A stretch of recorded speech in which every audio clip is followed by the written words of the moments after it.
D'accord, dans cette démonstration, nous allons voir les étapes de création d'un document Word. Nous avons dit que la première étape optionnelle, qui concerne bien sûr notre pays, c'est le choix de sens de la langue.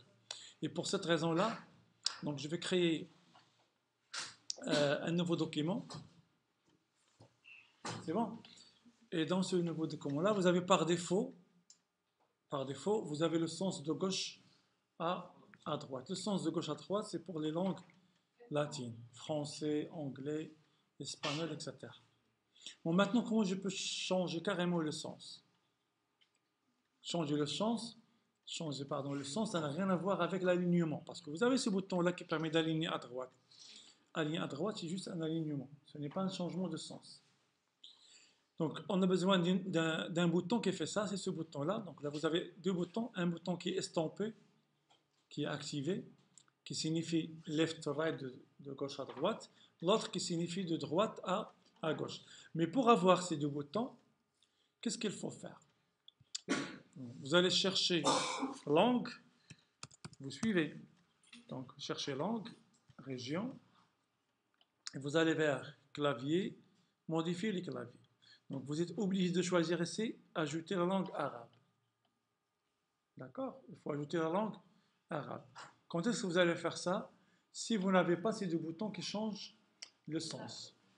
Et vous cherchez arabe et le clavier Maroc.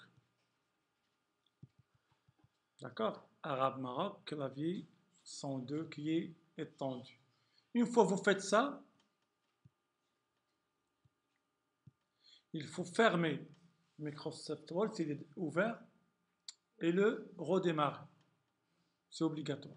Parce que s'il est ouvert, même si vous chargez la langue, les boutons ne seront pas affichés. Voilà ce qu'il faut retenir pour la première étape. Donc, il est déjà enregistré. C'est bon?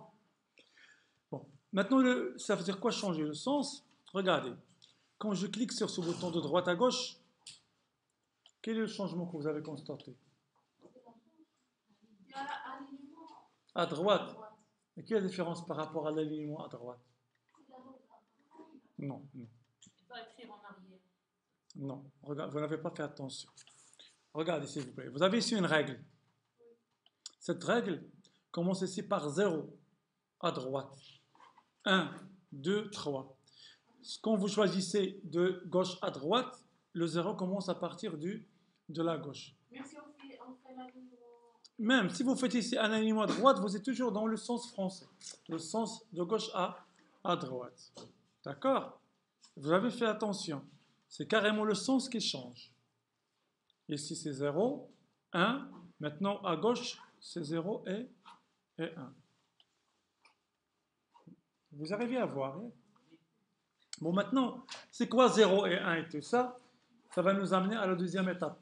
Dans la deuxième étape, nous avons dit que c'est la mise en page. La mise en page consiste à choisir l'orientation et le format de papier. Pour le format de papier, vous allez vers le menu mise en page. Bon, là c'est en anglais, mais vous allez trouver rapidement les commandes et les menus. Mise en page, et dans ce mise en page, vous allez cliquer sur ce lien, ce bouton. Il va ouvrir une boîte de dialogue. Là, vous avez paysage. D'accord? Et pour le format, vous avez papier. Regardez. Le format par défaut, c'est A4. Vous suivez? Quelle est la taille de A4? En portrait, c'est 21 cm sur 29, 7. D'accord? Pourquoi je vous dis ça? 29, 7, 21. Ça marche. Bon, par défaut, regardez les marges. Par défaut, combien vous avez les marges? À gauche et à droite. 2,5, 2,5. 2,5 plus 2,5, ça donne combien? Moins 21. 21 moins 5, 16. C'est ce que vous avez ici dans la règle. De 0 à 16. Donc de 0 à 16, ça montre que vous avez opté pour des marges de 2,5, 2,5. Si vous changez les marges, la partie blanche ici de la règle va changer bien évidemment. D'accord? On vient de voir maintenant comment changer l'orientation et comment changer aussi le format du papier. Et pour le format de papier, vous avez le format A4, mais là, vous avez une liste des formats qui sont standards et la possibilité aussi de choisir un format personnalisé, custom. Ça veut dire quoi personnalisé? Choisir une taille qui n'existe pas au marché. Hein? Vous n'avez pas, par exemple, ce format. Hein, vous avez, par exemple, cette taille. Imaginez, nous voulons juste cette partie. Ça n'existe pas. Donc, je vais calculer ça et choisir cette taille personnalisée. C'est très rare qu'on fait ça. Voilà. Ça, c'est pour les deux premières étapes qui sont optionnelles. Maintenant, l'étape suivante, c'est la saisie. Bon, pour la saisie, donc, nous avons dit que la saisie doit être au kilomètre. Il ne faut pas penser à la mise en forme. C'est le cas de ce texte-là. Mais quand même, on va revenir à quelques actions qu'on avait déjà vues la dernière fois. En particulier, contrôle-entrée. Donc, contrôle-entrée qui permet de créer une nouvelle page. Et pour vérifier ça, regardez, vous allez voir ici la barre d'état. Parce que dans l'environnement de Microsoft Word, vous avez plusieurs barres, et parmi ces barres, c'est la barre grise qui se trouve en bas, cette barre, dans laquelle vous pouvez voir le nombre de pages, le nombre de mots. D'accord? Et là, vous avez combien de pages? Vous avez trois pages. Maintenant, si je suis ici, toujours dans la même page 1, et je veux faire passer ce texte à la page suivante. C'est contrôle-entrée, comme on l'a dit. Contrôle-entrée. Et voilà, je suis maintenant à la page numéro 2 sur 4. On a encore une page de plus. Et regardez, j'ai un espace ici qui est vide, parce que je viens de créer une nouvelle page. C'est bon? Shift-entrée, qu'est-ce qu'elle fait? C'est un retour forcé à la ligne. Mais pour mieux le voir, on va cliquer sur ce bouton-là qui affiche les masques de paragraphes. Regardez, quand on clique, vous avez ici ce symbole qui dit que c'est la fin d'un paragraphe. Le point signifie quoi? Signifie espace. D'accord? Ils ne seront pas imprimés, ces marques-là. C'est juste pour vous montrer fin de paragraphe. Ce petit carré à gauche et à droite, je vais l'expliquer après, quand on va aborder les paragraphes. Revenons maintenant à Shift Entrée. Imaginez, je veux par exemple que Smart City commence dans la ligne suivante, tout en restant dans le même paragraphe. Shift Entrée, regardez ce qu'elle a donné.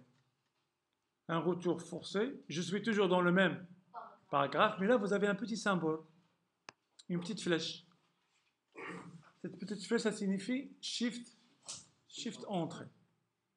C'est bon? Shift Entrée. Je peux même encore faire ça ici. Et qu'est-ce que vous constatez? Qu'on a combien de Shift Entrée? 2. Mais puisque le texte est justifié, qu'est-ce qu'elle fait? Elle ajoute les espaces pour garder la justification, même si vous n'avez pas beaucoup de mots. C'est pour cela que vous avez ici beaucoup d'espace. Ça marche? Ça, c'est le symbole de Shift Entrée. Il y a un autre symbole que vous devez savoir, c'est l'espace insécable. J'ai parlé de ça la dernière fois. Ctrl Shift espace, d'accord? Et entre deux mots. Par exemple, première année, vous mettez numéro 1, ER, E, en exposant, et vous voulez que première année soit toujours attachée ou la collée, donc avec un espace, cet espace qui est insécable, regardez, il est créé automatiquement quand vous ajoutez les 2 points. Vous avez remarqué? Qu'est-ce qu'elle a ajouté? Je vais agrandir, que tout le monde puisse voir. Vous avez un petit cercle ici. Ce petit cercle, c'est un espace insécable qui est ajouté par le Microsoft Word. Mais si vous faites ça avec le clavier, regardez. CTRL, SHIFT, espace, il a ajouté un espace avec un petit zéro. Ça veut dire que c'est un espace insécable. Donc si vous trouvez le petit zéro, c'est l'espace insécable. Le point, c'est un espace normal. La flèche soit à la ligne forcée et le symbole de du paragraphe, c'est ce symbole-là, paragraphe. C'est bon? Voilà. On va garder nos espaces. Je vais masquer maintenant. On n'a pas besoin de ça. On va passer à l'étape suivante. On suppose que la saisie est bonne. D'accord? Correction automatique. Dans correction automatique, vous tapez juste F7. Et quand vous tapez F7, vous avez une information sur le mot inconnu. Vous avez des suggestions. Et faites attention, vous n'allez pas choisir n'importe quelle suggestion, ni la première par défaut. Parfois, il faut lire les suggestions avant de choisir la bonne. Après le choix, à vous de décider. Est-ce que vous voulez ignorer ce mot dans tout le document? Ça sera ignorer tout. Ou bien ajouter au dictionnaire pour qu'elle sera reconnue prochainement dans les autres documents. Ou bien ignorer une seule fois. Ou bien changer-le une seule fois. Ou bien changer-le dans tout le document. Et parmi les choses que vous pouvez faire aussi, c'est le remplacement. Par exemple, j'ai ici, regardez, on va provoquer des erreurs de frappe. Un espace avant les points. Ça marche? Là, je vais mettre 2 espaces. Ici, un espace. Ici encore, plusieurs espaces. Plusieurs espaces. Ça marche? On a constaté que, d'après la saisie, on a fait beaucoup d'espace, ou bien on a beaucoup de fautes au niveau des ponctuations. Donc, pour le changement, vous tapez CTRL H. CTRL H, vous avez ici la valeur à chercher et la valeur qui va la remplacer. Hein? D'accord? Qu'est-ce qu'on cherche, nous? On a beaucoup d'espace. Attention, les espaces sont partout. On cherche l'espace point. Et on va le remplacer par quoi? Par un point. À chaque fois que tu trouves espace point, il faut changer par le point. Mais puisqu'on a parfois plusieurs espaces, regardez, je vais lancer ça. Remplacer all, tout. Il a remplacé combien de fois? 5 fois. Ça veut dire qu'il a trouvé espace point 5 fois. Mais ce n'est pas terminé. Je vais encore remplacer. Combien de fois? 3 fois. Parce qu'au début, j'ai ajouté 2 espaces. D'accord? Ce n'est pas encore terminé. Encore une fois. 2 fois. Une fois. Et c'est terminé. C'est bon? 0, on remplace. C'est très rapide. Quel que soit le nombre d'espaces avant la ponctuation, que ce sera point ou virgule, vous n'avez qu'à cliquer sur ce bouton pour remplacer et régler ce problème de la ponctuation.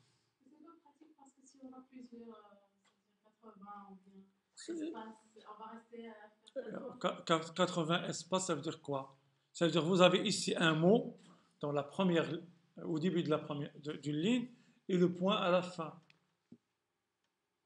C'est pas pratique parce que c'est très rare qu'on trouve ce que tu viens de dire. C'est juste un utilisateur débutant qui a ajouté quelques espaces, 1, 2 par exemple. Oui, oui. C'est pour le type de police, est-ce qu'on doit, par exemple dans un projet de fin d'études, est-ce qu'on doit mettre la forme de police calibrée ou Times New Roman? Ça dépend de votre prof. C'est académique. Parfois, ce n'est pas académique, c'est parfois juste une convention entre l'enseignant et ses apprenants. Mais par la fac, je parle en général, mais bien sûr au niveau de la fac, vous avez un format à respecter. Times New Roman et la taille, etc. Donc ça, l'écriture 12, etc., etc. Bien sûr. Mais bien sûr, au niveau ici de l'enseignement, vous pouvez choisir ce que vous voulez, à condition que la taille soit normale et l'espacement entre les paragraphes soit aussi normal.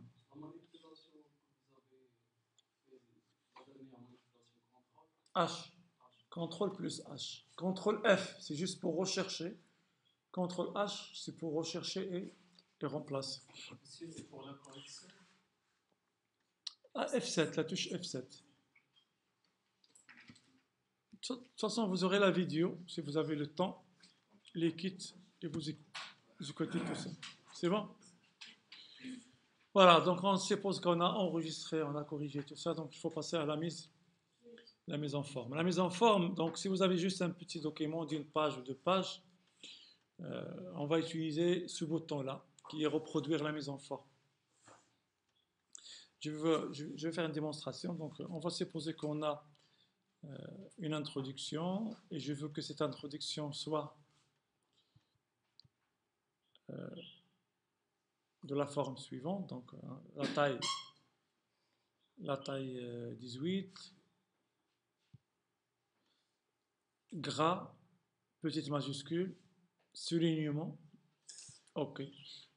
D'accord. Et je veux maintenant que tous les titres de même niveau aient la même mise en forme. Bon, qu'est-ce qu'il faut faire? Il faut sélectionner la mise en forme réalisée et cliquer deux fois sur ce bouton-là qui s'appelle reproduire la mise en forme. Quand vous cliquez une fois, il vous permet de reproduire la mise en forme une seule fois.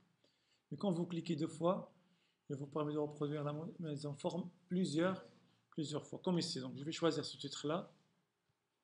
Et c'est bon. Je clique sur ce mot et ainsi de suite. Ça marche. Mais le problème de ce bouton-là, c'est que si vous voulez faire une modification, imaginez, je vais changer la couleur de... Qu'est-ce qu'il faut faire? Il faut reprendre. N'est-ce pas? Cliquer deux fois encore et reprendre tout ça. C'est pas pratique du tout. C'est pour cela qu'on va allons voir les styles. Ça y est? Donc vous pouvez utiliser le pinceau et reproduire la mise en forme, mais ce n'est pas vraiment pratique parce que lors de la modification, vous serez obligé de faire ça plusieurs fois. C'est pour cela qu'on va passer au style. C'est bon? On va laisser les styles à côté et on va parler un peu de sélection parce que la mise en forme nécessite la sélection. Moi, je dois parler de ça avant même de reproduire la mise en forme.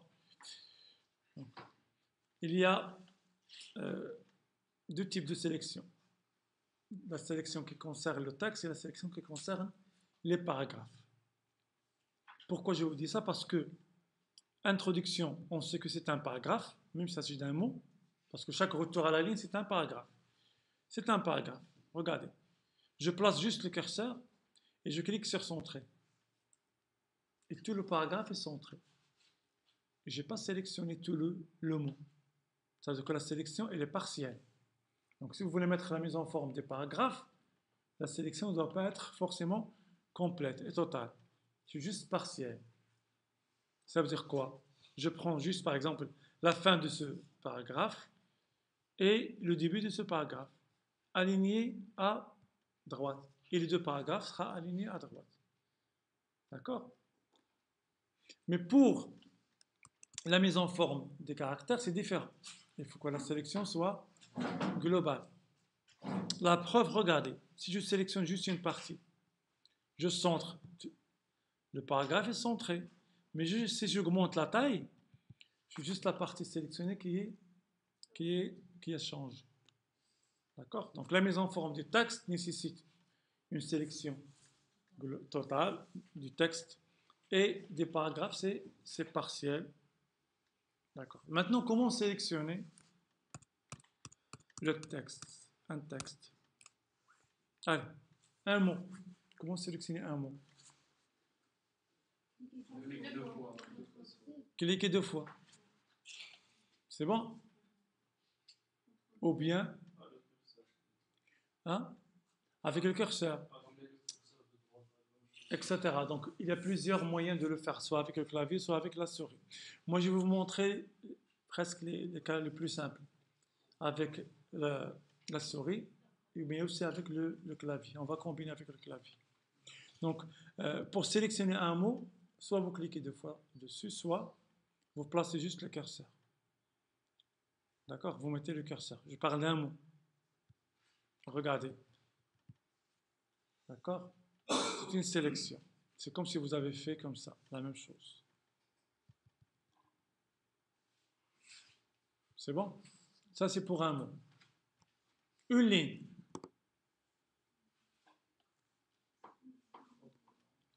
Une ligne.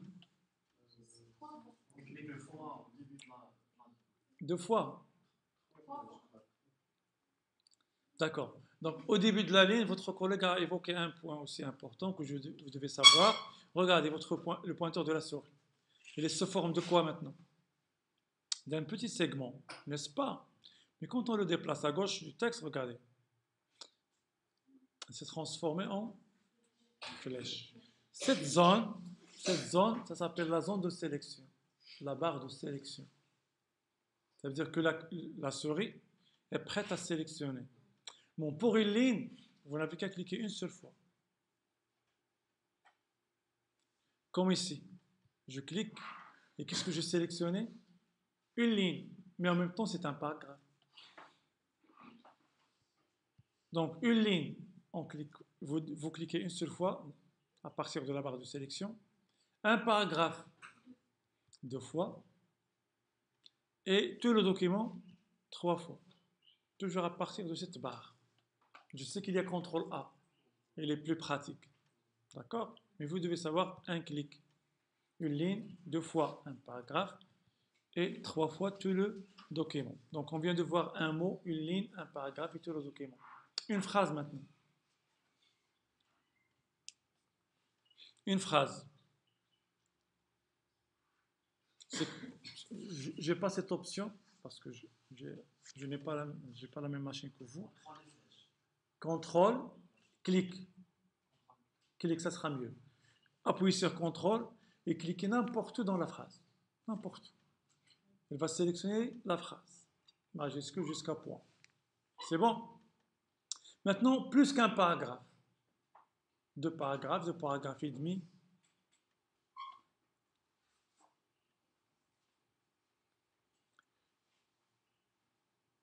Regardez, moi je parle d'un cas que vous pouvez rencontrer. Parfois, on a besoin de sélectionner une partie du document. Souvent, on fait comme ça. On fait glisser la souris, n'est-ce pas? Et parfois, on n'arrive pas à maîtriser la souris. Donc, qu'est-ce qu'il faut faire? Vous avez les étapes suivantes à suivre. Supposons que nous voulons, par exemple, sélectionner à partir de mots information jusqu'à, par exemple, EOT. C'est bon? Qu'est-ce que vous allez faire? Tout d'abord, vous cliquez au début de votre texte. Là, vous faites une marque. Vous dites que je vais commencer la sélection à partir de ce point. Après, vous défilez, tout en gardant le curseur. Vous défilez avec les barres de défilement. Quand vous arrivez à votre texte, c'est bon? Vous combinez avec Shift. Shift, cliquez. Et là, vous avez une partie. C'est bon? Je peux la montrer ici dans un paragraphe. Je marque le début de la sélection et je viens ici, Shift, je clique. C'est une partie du document. Ce n'est ni un paragraphe, ni 2 paragraphes. Ça marche? Voilà, ça sera tout. Donc on a besoin de savoir ce type de sélection. Il reste une dernière chose, c'est la sélection verticale. Je ne sais pas si vous l'avez déjà vu comme ça. Vous avez fait cette sélection dans ce sens-là? Non. C'est rarement que vous allez rencontrer ça, mais c'est Alt plus glissement de la souris. D'accord? C'est Alt. On vient maintenant de voir Shift, CTRL et Alt. CTRL, c'est pour une phrase. Shift, c'est pour une partie du document. Et Alt, c'est pour une sélection qui est verticale. Regardez, là, on ne sait jamais si vous pouvez l'utiliser. Bon, après la sélection, maintenant, on passera à la mise en forme, basée sur les styles.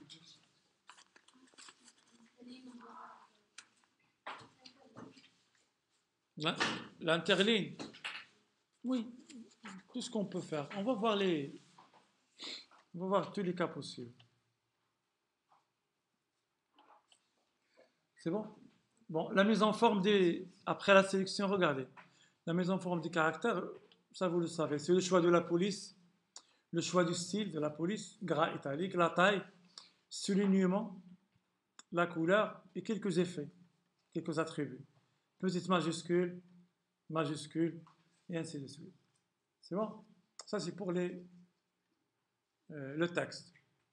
Pour les paragraphes, On a la dernière fois expliqué l'enchaînement, n'est-ce pas? Éliminer quoi? Ah, justement, on va l'expliquer maintenant par une démonstration. Et puis aussi le retrait, les retraits, l'interligne, l'espace entre les lignes.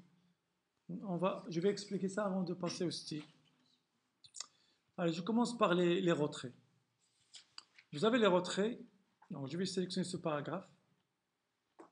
Regardez, donc je n'ai pas besoin de sélectionner tout le texte, juste placer le curseur. Donc, vous avez 4 types de retraits. Les retraits gauche-droite et de la première ligne, soit positif, soit négatif. Ça s'appelle en anglais l'indentation.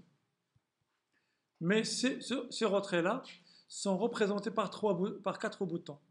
Un bouton ici en bas, left qui est gauche, un bouton au centre qui est retrait de la première ligne négative et le bouton en haut, retrait de la première ligne positive. Puis vous avez ici le retrait de droite. Et j'ai expliqué ça la dernière fois. Je dis que les retraits ils sont appliqués par rapport à quelque chose. Quand je déplace ce bouton, qu'est-ce que j'ai réalisé? C'est un retrait de droite. De quoi? De ce paragraphe. Par rapport à quoi? Par rapport aux marges. Je mets en évidence un texte par rapport à autre. Si je déplace maintenant le bouton en bas, je vais faire la même chose. C'est un retrait de gauche de ce paragraphe par rapport aux marges. D'accord? D'accord? Donc les deux, de droite et de gauche, ce sont des retraits par rapport aux marges. Maintenant, le retrait de la première ligne. C'est le bouton qui se trouve en haut. Si je le déplace à droite, c'est un retrait positif. C'est ce qu'on appelle l'alignement. Donc vous arrivez à voir. Hein, c'est un retrait par rapport à quoi? Par rapport au paragraphe elle-même. Au paragraphe, c'est ça. C'est par rapport au paragraphe, n'est pas en marge. Ça marche? C'est un retrait positif, qu'on connaît tous. Maintenant, le retrait négatif, c'est l'inverse. Soit vous allez utiliser le même bouton à gauche, soit vous allez utiliser le bouton au milieu, et vous le déplacez aussi à gauche. Comme ça. Ou bien à droite, comme ça. C'est bon? Donc, regardez la première ligne, il est en retrait par rapport au paragraphe. Mais est-ce qu'il a un sens, ce retrait négatif? Ça n'a pas de sens, n'est-ce pas? Donc, quand est-ce qu'on utilise le retrait négatif de la première ligne? C'est lors des puces. Ou bien lors de la numérotation. Sachez que le 1 ou bien la puce appartient à la première ligne. Et pour la mettre en évidence, on choisit le retrait négatif de la première ligne. Donc, je peux déplacer le point à gauche aussi. Donc, le retrait négatif de la première ligne, il est destiné pour les puces et pour la numérotation. Bien sûr, le retrait positif de la première ligne, l'éclair, c'est la ligne ou bien la tabulation. Ça, c'est pour les retraits. Quel milieu?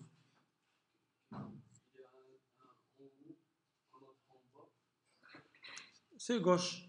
C'est le retrait. Non, non, il y a 3 ici.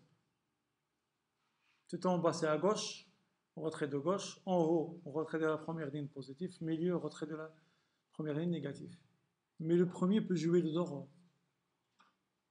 Retrait positif, retrait négatif. Il y a aussi le tacle. Le tacle. C'est quoi tacle? Tacler,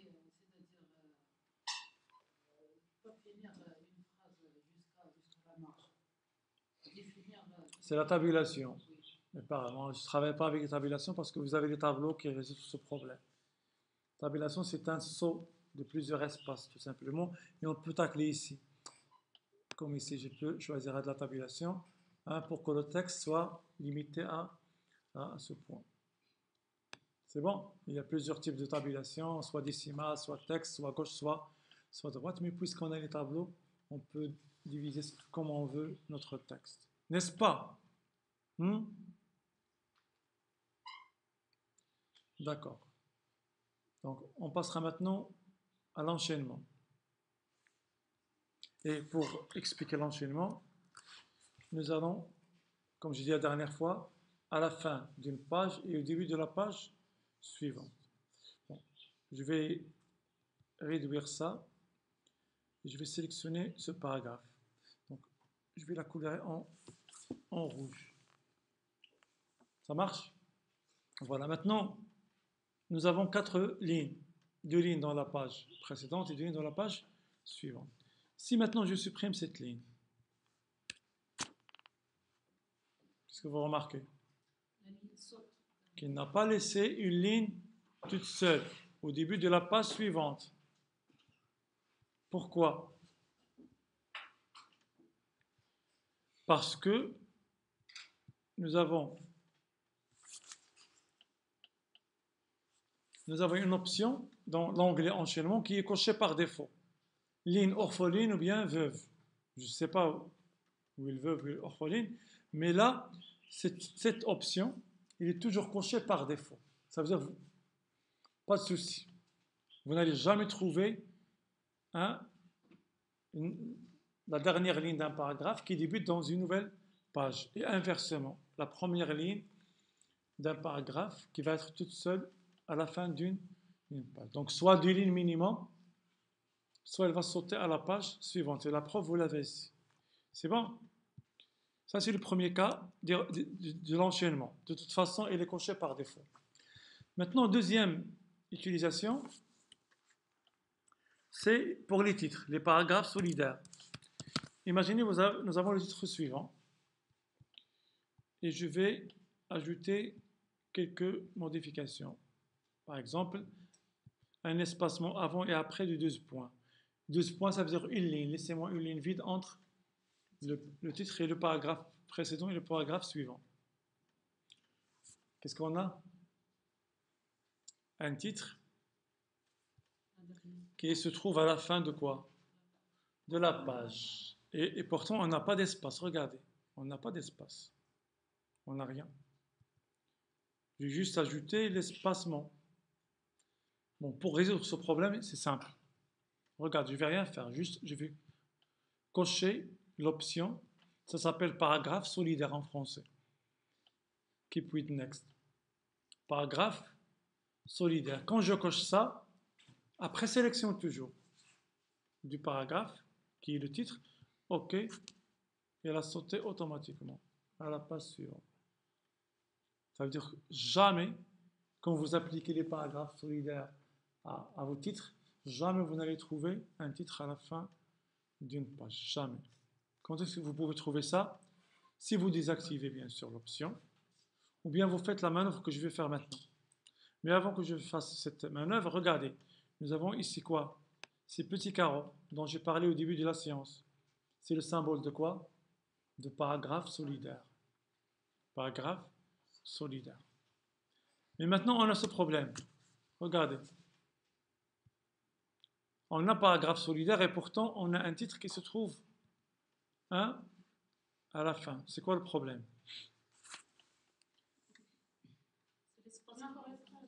C'est le paragraphe que je viens de créer. Parce que ça, c'est un paragraphe. N'oubliez pas, à chaque fois que vous tapez Entrée, vous avez un paragraphe. Vous avez créé un paragraphe. Donc, ce que nous avons demandé à Microsoft Word, c'est que ce texte-là soit solidaire au paragraphe suivant. Il est vraiment solidaire au paragraphe suivant. Et pourtant, on a ce problème. C'est pour ça qu'il faut éviter d'avoir des lignes vides entre les titres et le corps du programme. Ça marche? Deuxième enchaînement. Imaginez maintenant, nous voulons que, à partir de ce texte-là, passer à la page suivante, ici, chapitre 2. Nous voulons par exemple appliquer le saut de page à tous les chapitres. Mais nous, quand on fait la saisie, c'est une saisie au kilomètre. Comme ici, chapitre 2 se trouve au milieu d'une page. Mais pour appliquer ça, vous n'allez qu'à aller vers l'enchaînement toujours et cliquer sur page break before, c'est un saut de page. L'autre, c'est ligne solidaire. Ligne solidaire, ça veut dire un paragraphe doit être toujours lié. Même si vous avez 6 lignes, 3 lignes ou plus, si vous optez pour ligne solidaire, il va garder toujours les lignes attachées. Mais il faut éviter ça pour ne pas avoir des pages vides. Par contre, cette option que je viens de cocher maintenant, c'est la création d'une nouvelle page. Regardez, je ne vais rien faire, juste OK. Et là, passez maintenant au chapitre 2 à la page suivante. Et si j'applique maintenant ce style à un autre titre, il va faire la même chose. Est-ce que c'est clair pour l'enchaînement? Donc l'enchaînement s'applique surtout à 3 cas. Le cas de veuve et orpheline pour les lignes, heureusement il est coché. Deuxième cas, c'est l'application au niveau des titres. Il est sous-titre, pour ne pas avoir des titres à la fin des pages. Et puis vous avez le cas de saut de page. Ça veut dire saut de page. Voilà, le reste c'est facile à expliquer, l'interligne, l'espacement avant, tout ça c'est pas un problème. Alors maintenant on va revenir à l'état initial de notre document et on va commencer la mise en forme basée sur les styles. Bon, pour cela, donc, je vais masquer, donc je n'ai pas besoin de ça. On va sélectionner le titre, d'accord? Et notez bien sûr, si vous voulez faire la mise en forme d'un document, vous avez déjà devant vous un plan.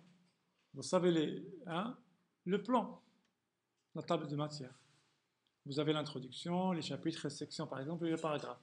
Et c'est ce plan-là que vous désirez générer à la fin, comme une table de matière. Et c'est ce plan-là qui va vous aider à choisir les styles et les niveaux des styles. On considère toujours l'introduction, chapitre 1, comme étant les premiers titres, qui vont avoir une taille plus grande par rapport aux autres titres, et ainsi de suite. Donc nous, on va travailler juste avec 2 niveaux. J'espère que vous suivez. On va dire qu'on a juste l'introduction, chapitre 1, et des sous-titres, sections, etc. Et certainement, vous allez comprendre. Notez qu'il y a, par défaut, une liste des styles prédéfinie que vous pouvez utiliser. Mais je préfère utiliser nos propres styles. Bon, on va sélectionner tout d'abord le paragraphe, le titre. Et c'est une sélection qui est complète parce qu'on va faire la mise en forme des textes et la mise en forme des paragraphes aussi.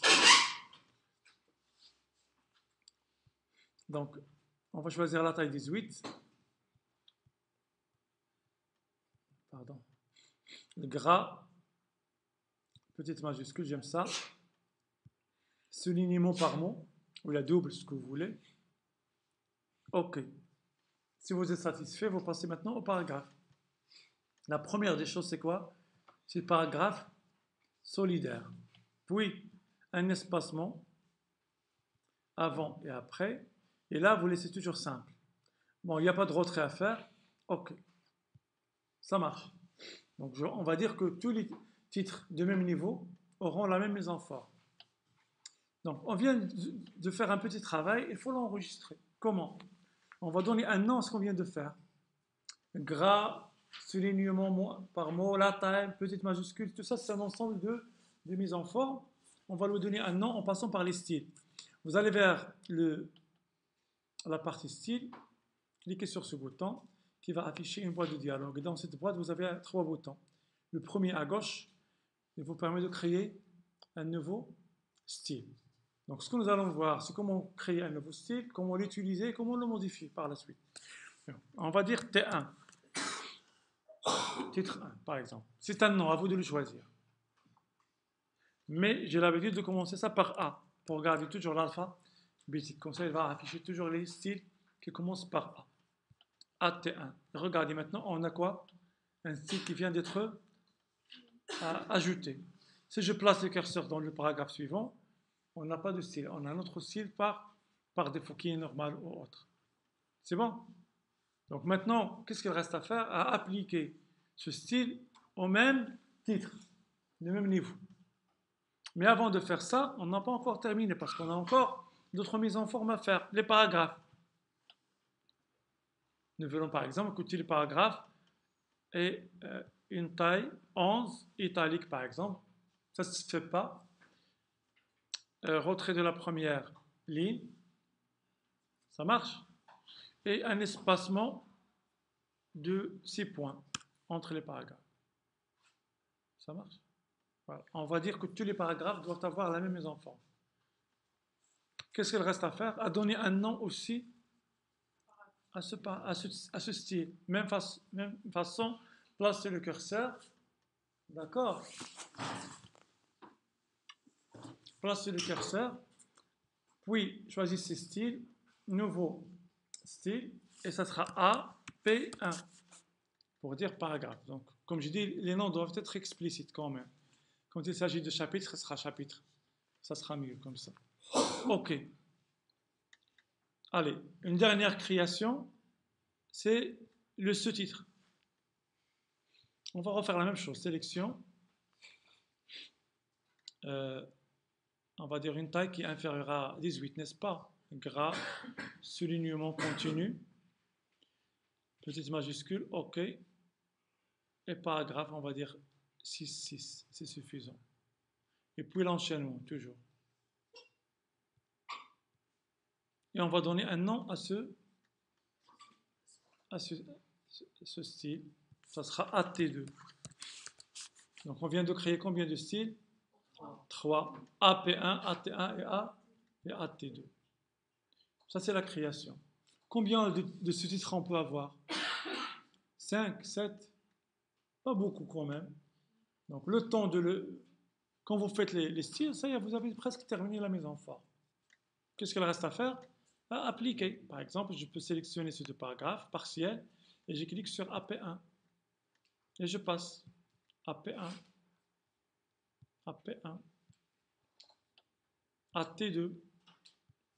Et ainsi de suite. N'est-ce pas? Ça va être rapide. Hein? D'accord. Je vais annuler tout ça. Et je vais vous montrer comment il faut faire. Pour être plus rapide que ça, vous allez sélectionner tout le document et appliquer le style qui a plus de paragraphes. Généralement, ce sont les paragraphes. On applique AP1. Et qu'est-ce qu'il reste? Les titres et les sous-titres et les exceptions, comme les tableaux. Ça va être très rapide. Juste les titres. Maintenant, il reste à faire quoi? AT1. Et je continue. AT2. Et parce que c'est votre document, vous avez le plan devant vous. Vous savez très bien où vous allez s'arrêter. Donc ça, c'est chapitre 1, ça sera AT1. AT2. Bon, c'est un document qui n'a pas de sens. J'ai juste de copier-coller. AT2 aussi. Chapitre 2, je crois. AT1. Et AT2, avec cet espace qu'il faut éliminer. Et puis AT2 aussi. Ça marche? Allez, on vient de terminer la mise en forme. Maintenant, vous avez constaté que vous ne devez pas utiliser italique dans les paragraphes. Qu'est-ce qu'on va faire? Est-ce qu'on va modifier pour tous les paragraphes? Non. Prenez n'importe quel paragraphe. Quand vous sélectionnez le paragraphe, qu'est-ce qu'il va sélectionner dans le style? Bouton droit. Modifier. Et vous n'allez pas modifier ici. Vous allez vers format. Toujours. Passez par format. Paragraphe. Police. Normal. Je vais changer la couleur pour que tout le monde puisse voir. OK. Et voilà. Il a changé dans tout le document. Ça devient simple. Hein, par exemple, ici, vous voulez changer la taille. Bouton droit, modifier, vous changez la taille. Et vous avez déjà appliqué l'enchaînement. Jamais vous n'allez trouver une ligne toute seule ou bien un titre tout seul. Vous pouvez même imprimer directement. Après l'ajout, bien sûr, de la numérotation et tout ça. C'est bon? Voilà, donc je vais encore modifier une deuxième fois pour changer la couleur. Format, police. Et donc on n'a pas besoin de sélectionner tout pour modifier. Placer le curseur n'importe où. Et pour avoir le style. C'est tout. Chose qu'on ne peut pas faire avec quoi? La reproduction. Avec reproduire la maison forte.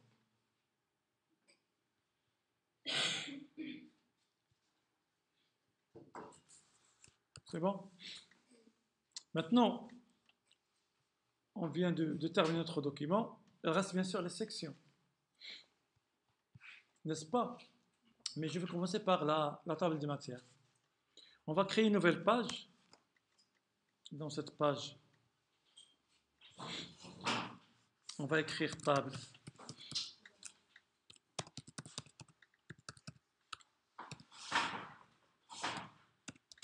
des matières. Et là, on va insérer notre table des matières. Basée sur quoi? C'est les styles. Bon, vous allez vers référence, insérer une table des matières. Là, vous allez choisir insérer, mais pas cette table prédéfinie. Insérer une table des matières. Vous aurez une boîte de dialogue. Vous remarquez qu'elle a proposé ici 3 niveaux pour des styles prédéfinis. Titre 1, titre 2, titre 3. Mais ce n'est pas ce qu'on veut. Donc, nous voulons chercher nos propres styles. Donc, vous allez vers Options. La première des choses à faire, c'est supprimer les niveaux de ces styles prédéfinis. Le 1, 2, 3. Donc, on va supprimer ça. D'accord? Et choisir les styles, nos propres styles. AT1, on va lui donner 1. Ça veut dire que c'est le niveau 1. Et AT2, c'est le niveau 2. Et ainsi de suite. Si vous avez encore des sous-titres. Quand vous faites ça, vous mettez OK. Et là, vous avez maintenant AT1 et AT2. Ça veut dire que la table de matière sera générée à base de ces deux styles. Après, vous optez pour le séparateur. Est-ce que des pointillés, des tirets ou bien une ligne continue? OK. Et le résultat, vous l'avez ici. Voilà votre table des matières. Quand on dit un niveau, regardez, ça c'est le niveau 2. Je peux agir sur le niveau 2 pour mettre encore plus de retrait. Et le niveau 3, ça va faire la même chose, et ainsi de suite. C'est bon? Voilà, c'est comme ça qu'on arrive à générer une table des matières. 1, ça veut dire qu'il sera toujours aligné à gauche. Le 2 sera en retrait. 3 sera encore en retrait. C'est comme dans les livres. Si vous avez une table des matières, c'est comme ce qu'on vient de voir maintenant. Donc, c'est pour les notes de bas de page. Les notes de bas de page, on va les voir aussi. C'est bon?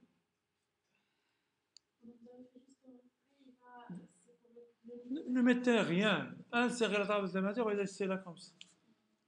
Sauf si vous voulez agir sur les retraits. Ou bien aller sur la police. On peut changer aussi la police. Donc ça serait automatique. Et la génération, elle est automatique. C'est ce que je viens de faire. Je n'ai rien écrit. D'accord? Mais c'est la dernière étape. Une fois que vous êtes sûr et certain que vous avez terminé la mise en forme. Comme ça, il va chercher la numérotation. Je parle de la rotation pour les deux. Parce qu'il s'agit du même niveau.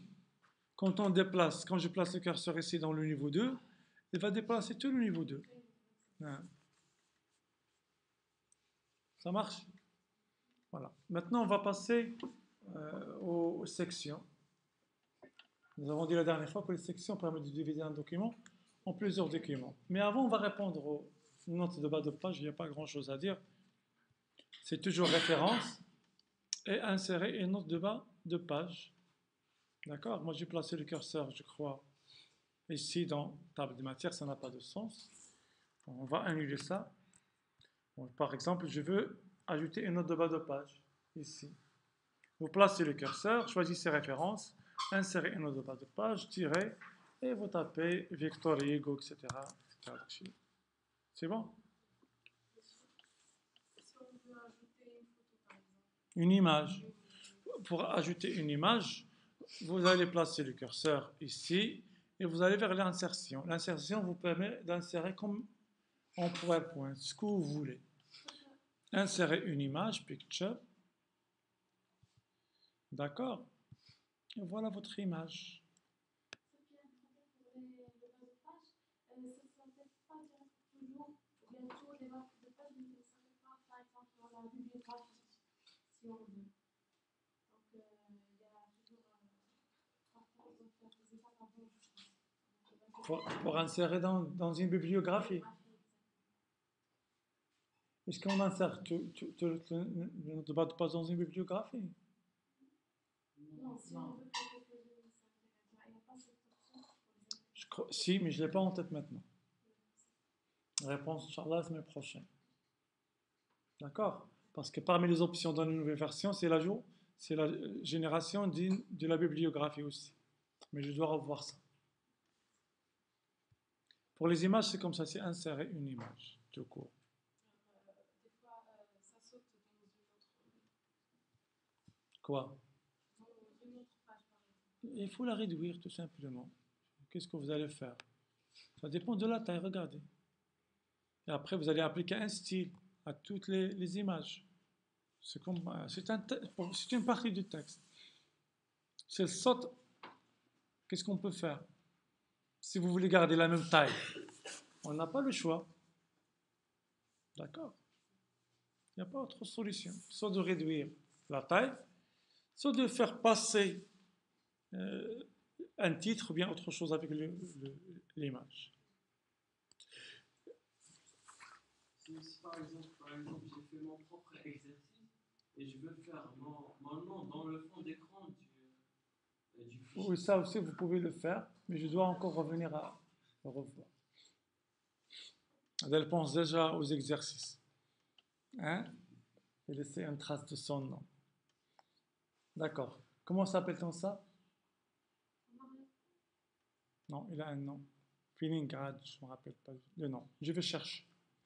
Je ne l'ai pas en tête.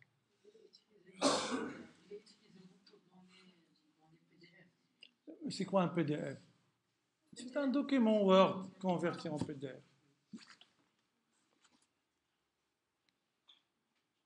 Je pensais aussi, donc, je n'ai pas fait ça avec les autres groupes, c'est l'insertion des tableaux. Comment vous faites pour travailler avec les tableaux?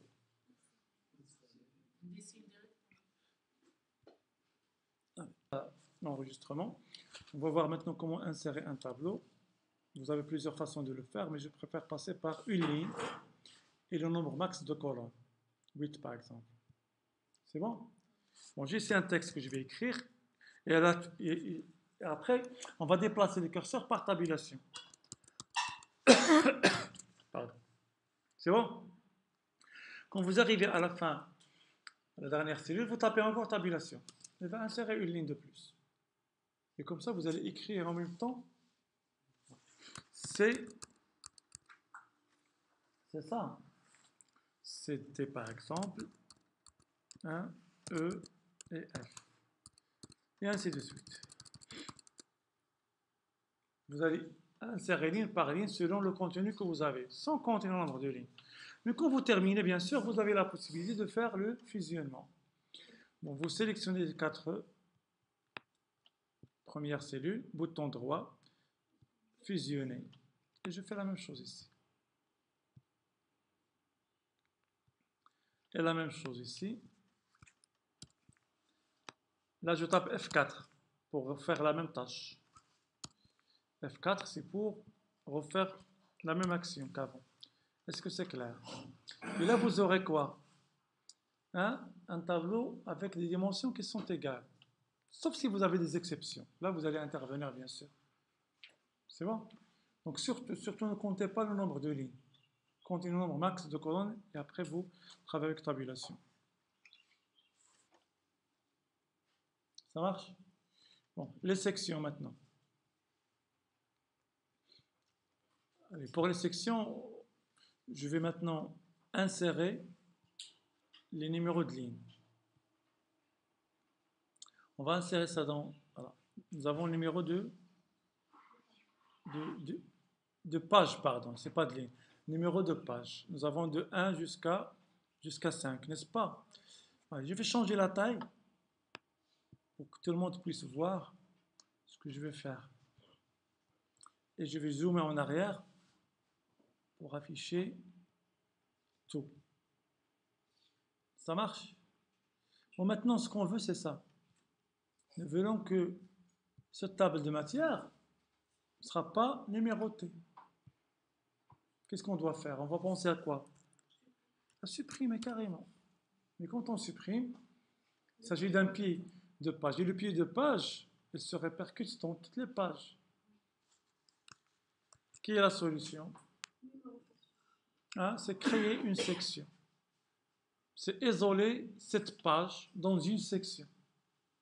C'est ce que j'ai dit la dernière fois. Avec les sections, vous aurez des documents. Bon, c'est ce que je vais faire. Maintenant, on va zoomer en avant. Et je vais remplacer, regardez, le saut de page. Vous vous rappelez le saut de page? Je vais l'afficher. Ça, c'est le saut de page qu'on a créé. Je vais le supprimer. Et là, j'ai que 4 pages maintenant. Tout en bas, regardez. 4. Bon, maintenant, je vais créer une nouvelle page, mais une nouvelle section. Pour savoir quelles sont les sections que vous avez, vous devez tout d'abord, dans la barre d'état, cliquer avec le bouton droit, aller vers section et cocher là. Quand vous la cochez, elle sera affichée en bas. Regardez, là, vous avez section 1. C'est bon? En bas. Maintenant, je place le curseur ici et on va vers mise en page. Et dans mise en page, vous avez ici saut. Et dans saut, vous avez saut de page. Ça, c'est l'équivalent de contrôle entrée. Ça, c'est contrôle entrée qu'on fait. Mais nous, on s'intéresse à quoi? Au saut de section. Les sections breaks. Les sauts de section. Dans les sauts de section, il y a plusieurs. Nous, on va choisir la première, qui permet de créer une nouvelle section et permet de créer une nouvelle page. Regardez ce qui va se passer. Il a créé maintenant une nouvelle page qui est 5, mais aussi, regardez, en bas, vous avez section numéro 2. Est-ce que vous arrivez à voir? Section numéro 2. Donc, c'est une page dans le même document, mais c'est une section. Bon, maintenant, on a la même chose qu'avant. Regardez. On a la même chose. Rien n'a changé. Sauf que, on a ajouté une section. Maintenant, est-ce que je peux effacer? Je peux l'effacer. Et malheureusement, on a perdu la numérotation. N'est-ce pas? Donc faites attention s'il vous plaît. Quand vous créez les sections, pour les en-têtes et pour les pieds de page, la première des choses à faire, c'est aller vers le menu de section. Et vous avez ce bouton-là, qui s'appelle lié au précédent. Ça veut dire que tout ce que vous faites au niveau de cette section aura un effet sur la section précédente. Nous, qu'est-ce qu'on va faire? On va couper carrément ce lien. Vous cliquez une seule fois, et là, vous avez coupé le lien. De quoi? Du pied de page, mais pas de l'en-tête, parce que l'en-tête est toujours liée. Regardez, le bouton devient jaune, estampé. Là, non. Donc, quand vous coupez ce lien, vous pouvez supprimer, écrire ce que vous voulez, et vous êtes tranquille. D'accord? C'est comme ça qu'on arrive à avoir un en-tête ou bien un pied de page différent. Je vais refaire ça ici. On va écrire ici Marrakech. Je vais changer la taille. D'accord? Et vous avez remarqué que c'est répercuté dans toutes les en-têtes. Parce que même si on a une deuxième section, il y a encore un lien. Donc on coupe le lien et on va créer une autre ville. Yak. Ou bien on va effacer carrément. C'est comme si vous avez un autre document, n'est-ce pas? C'est comme un autre document. Bon, maintenant, si on passe à la section numéro 1, regardez, ce bouton, il est désactivé. Vous suivez? On ne peut pas dissocier, par exemple, la section 1 à la section précédente. Il n'y a pas de section précédente. Donc, toujours ce bouton, il est actif à partir de la section numéro 2. Ça marche? Voilà, ça c'est pour les en-têtes et les pieds de page. À condition de créer une section tout d'abord. On va faire de même et on va rester toujours ici. Regardez, je place le curseur ici. Je vais créer une nouvelle page. Mais ce sera une nouvelle page basée sur quoi? Les sections. Regardez tout en bas. On a section numéro 3. Donc ici, 4 pages qui appartiennent à la section 1, une page qui appartient à la section 2 et une page qui appartient à la section 3. Je veux maintenant que cette page soit en paysage. On va aller vers mise en page et on va choisir quoi? Paysage. Ce qui est nouveau dans les sections, c'est ça. Appliquer à. On a l'habitude d'appliquer ça à tout le document. Mais nous, on va appliquer à cette section. C'est ça la différence. Vous appliquez l'orientation à cette section. Voyez, en portrait Wahda. C'est bon? Bon, si vous arrivez à maîtriser ça, ça sera une bonne chose. Combiner entre les sections et les styles. et les styles.